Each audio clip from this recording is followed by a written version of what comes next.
राधे दोस्तों, आपका कठिन पद में स्वागत है।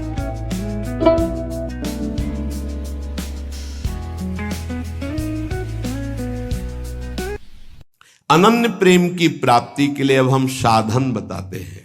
बाबा कह रहे पहले अपने इष्ट देव की बाह्य मूर्ति सेवा विराजमान करनी चाहिए, या नाम सेवा विराजमान करनी चाहिए, और उस बाह्य सेवा को साक्षात समझ करके करना चाहिए। साक्षात समझकर, साक्षात विराजमान है ऐसा भाव।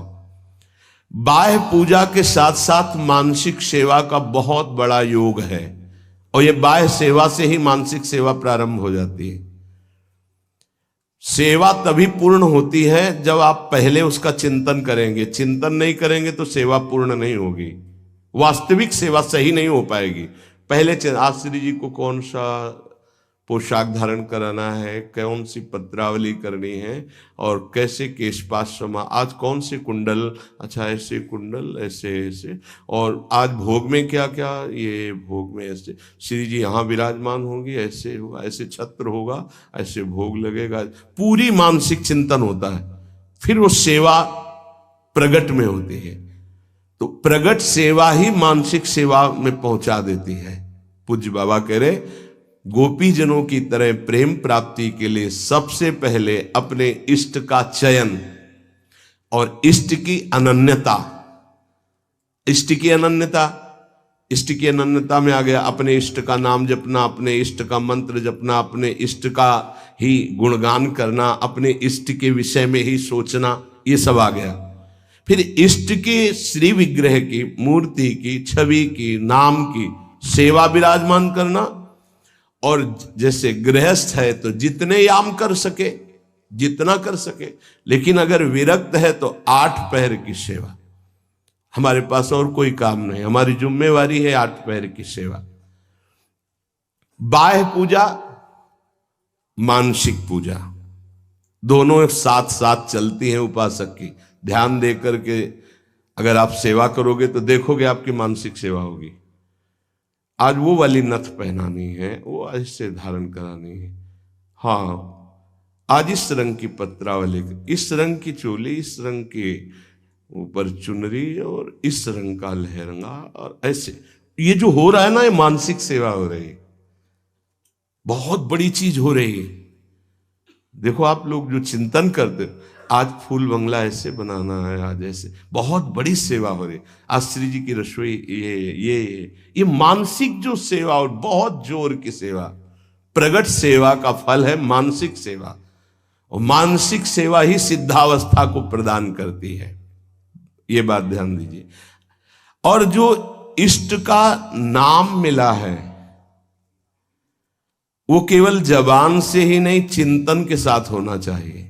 प्रेम की बात कर रहे हैं, केवल हम जबान से रट रहे मंगल है, लेकिन यहां कह रहे गोपी प्रेम की बात, गोपी जैसा प्रेम, उसका चिंतन होना चाहिए। जैसे राधा राधा, तो हमारा चिंतन भी हो रहा है।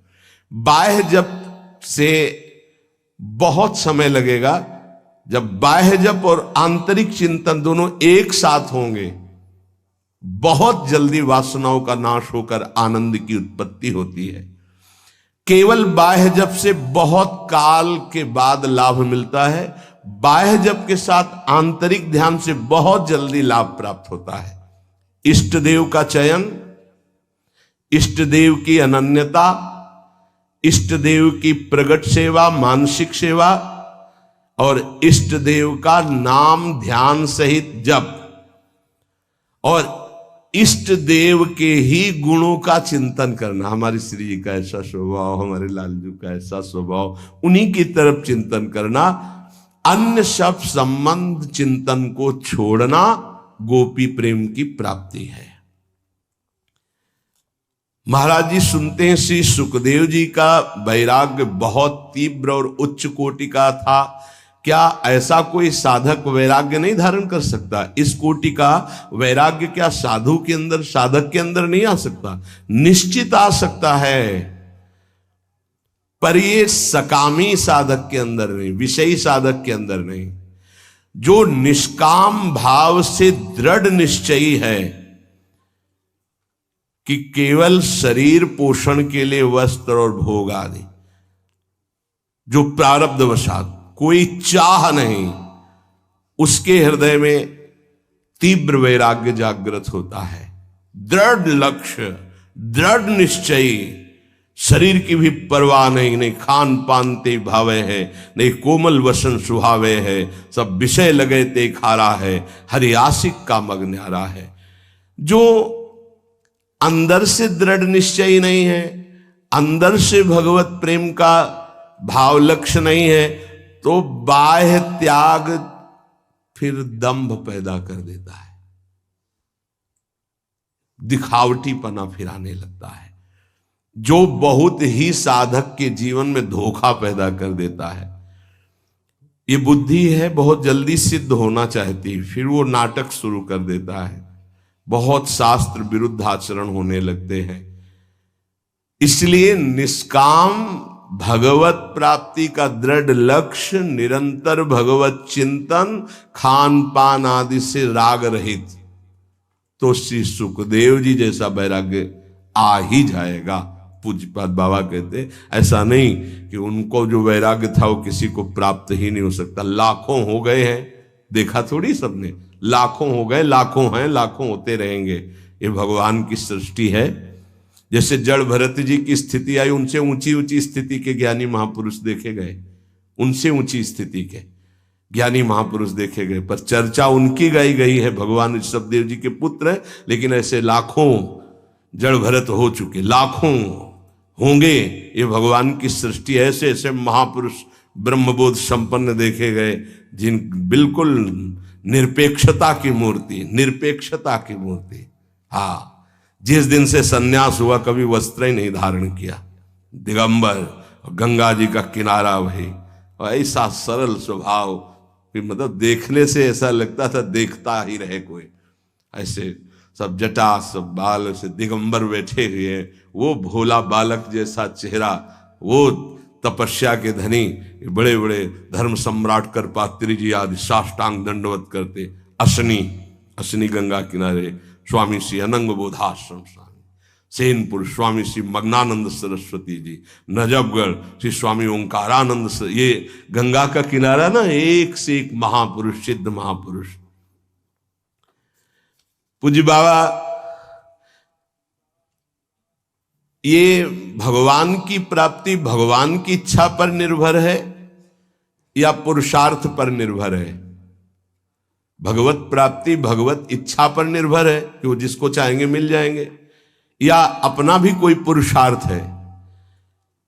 भगवान की आज्ञा का पालन करते हुए जो पुरुषार्थ करता है उसी को भगवत प्राप्ति होती है। ये कायरता नहीं कि बैठे भगवान की इच्छा होगी तो भगवान मिल जाएंगे, ऐसे कभी नहीं होगा।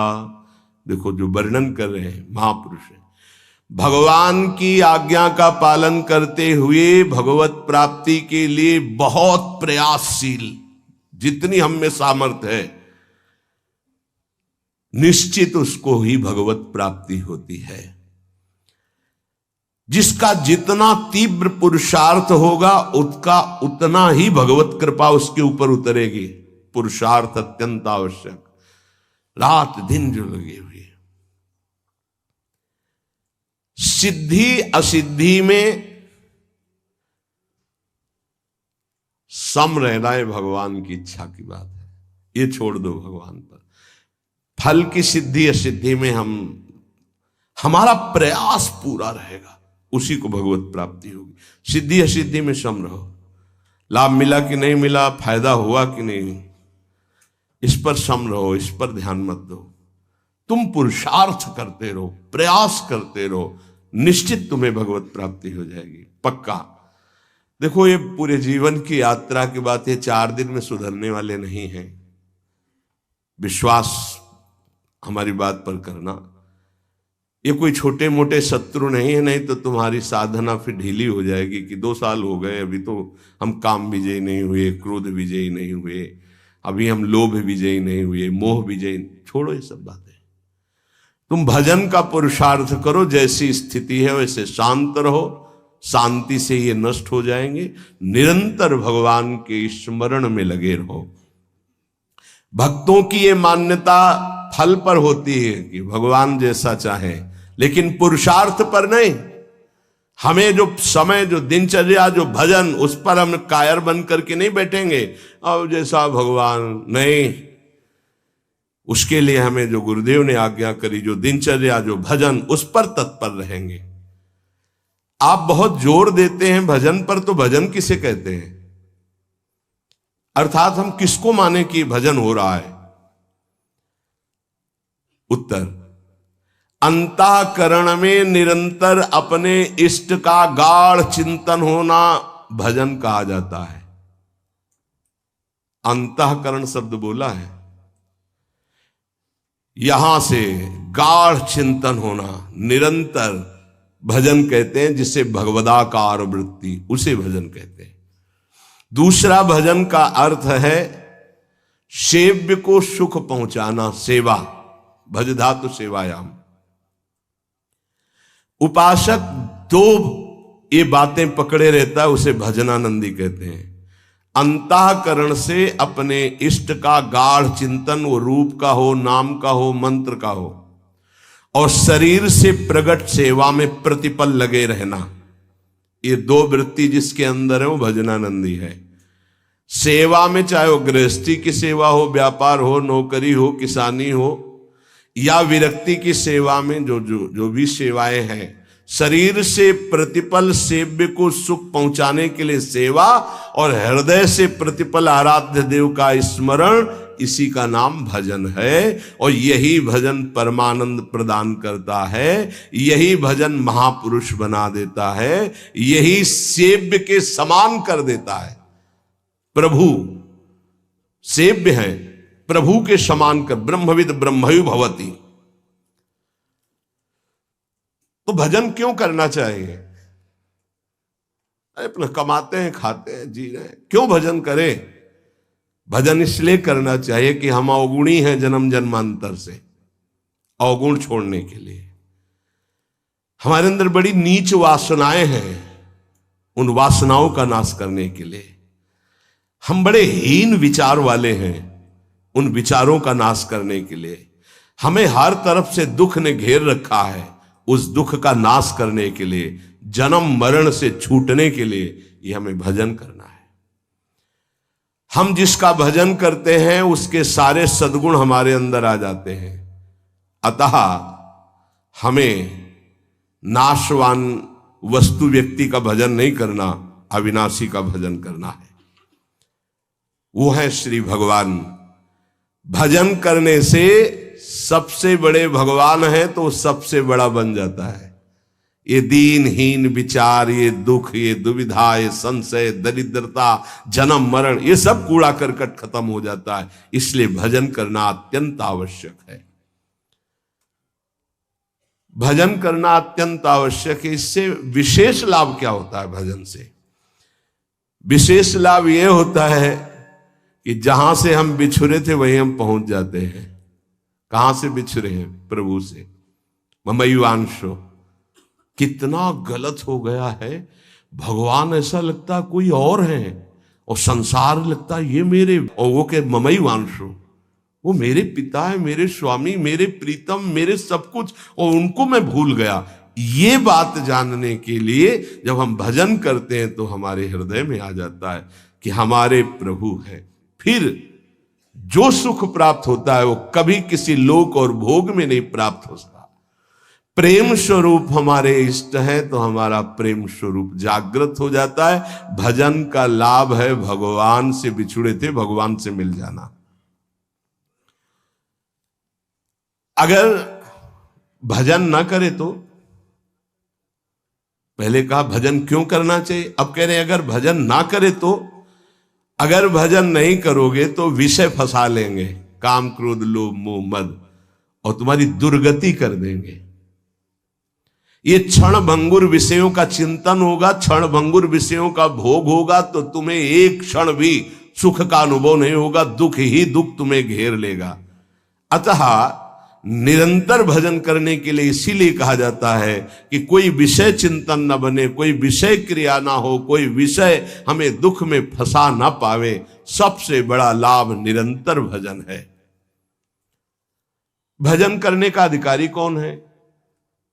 बहुत बड़े ज्ञानी प्रश्नकर्ता श्री अखंडानंद सरस्वती जी। भजन करने का अधिकारी कौन है बाबा?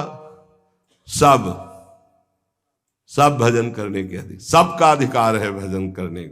बाल बच्चा कोई भी, पुरुष नपुंसक नारी वा जीव चराचर कोय, सर्व भाव भज कपट तज मोहि परम प्रिय सोय।